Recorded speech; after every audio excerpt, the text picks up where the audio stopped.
It's week 2, and we're going to talk about philanthropy and impact investing.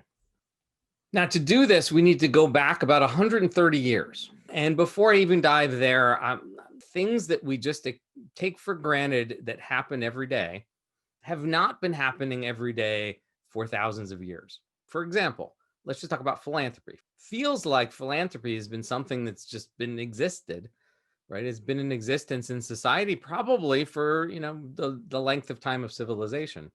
And in some forms it has, but in the form it takes today, it hasn't. In the form of foundations are not as old as 1889.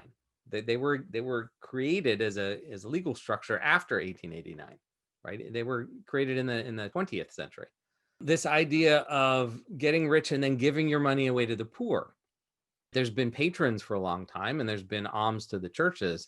But this idea that someone wants to get as rich as possible and then give away that entire fortune, well, that was actually an invention. That idea was invented by Andrew Carnegie in the late 19th century, 1800s. He was by far, by 1889, the richest man in the United States, the richest man in the world, by far. We think of Jeff. I live in Seattle. We have 2 of the world's richest men here. We have Bezos and Gates. Jeff Bezos, he's worth $100 and something billion. I don't remember what the small change is after the 100 billion. It doesn't matter anymore. Andrew Carnegie's his net worth in 1901 was equivalent of something like $400 billion. But what's not really showing up in that number, it wasn't like 4 times bigger than Bezos. It was way bigger than that because most everyone else was much poorer than they are today. We didn't have the middle class in 1901 that we have today.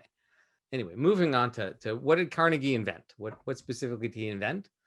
Well, he told us, right? We have his words because he wrote an essay in 1889. It was just called, at the time, it was just called Wealth, but now it's known as the Gospel of Wealth. And usually I don't like to just read the words that are on the screen, but these words are so powerful and interesting that I'm going to do that here. So I have 3 excerpts from this essay.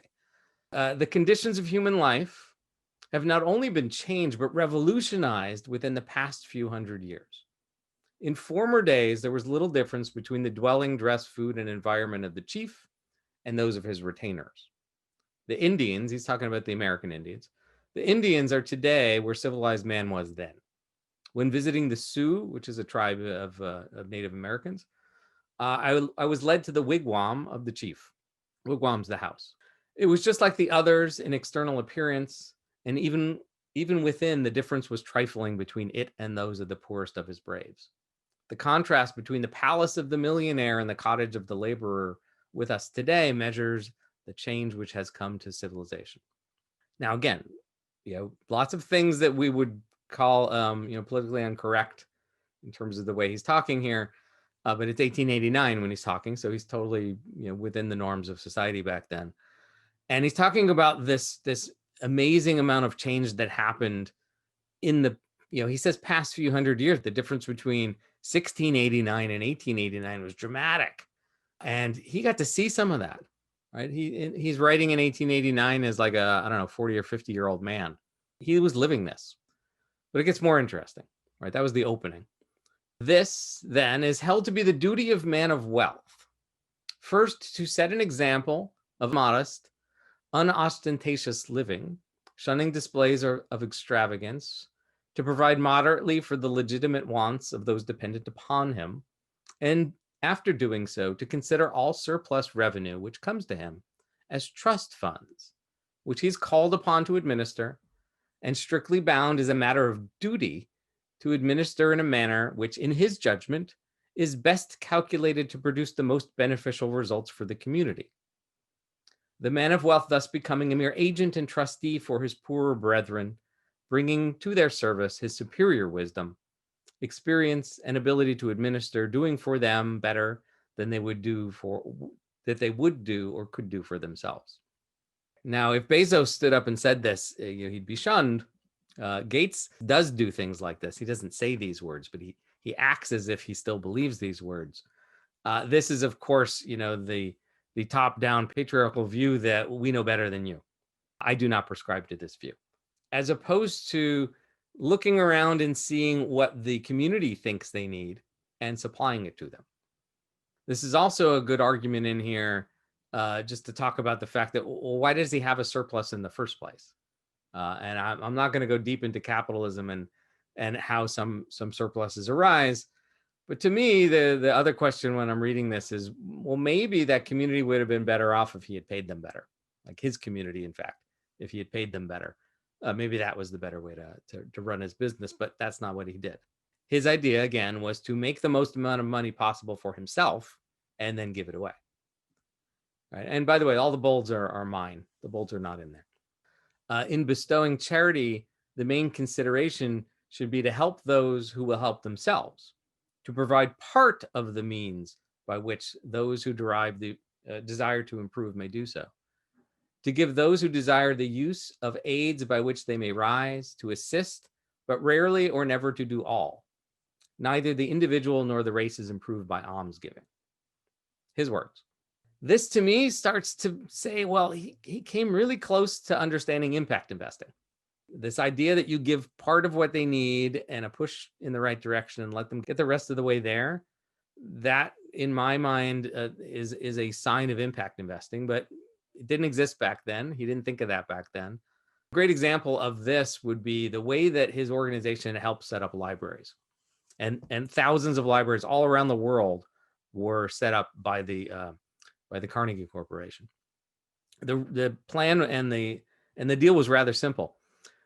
If you, the community, promised to fill a building with books, they would build you a building. That's it. So they built 2,000, 3,000, 10,000 libraries. They didn't buy a single book for any of them. He did not provide everything needed to have a library. He provided the most expensive part and the hardest part, which is build the building to house the library.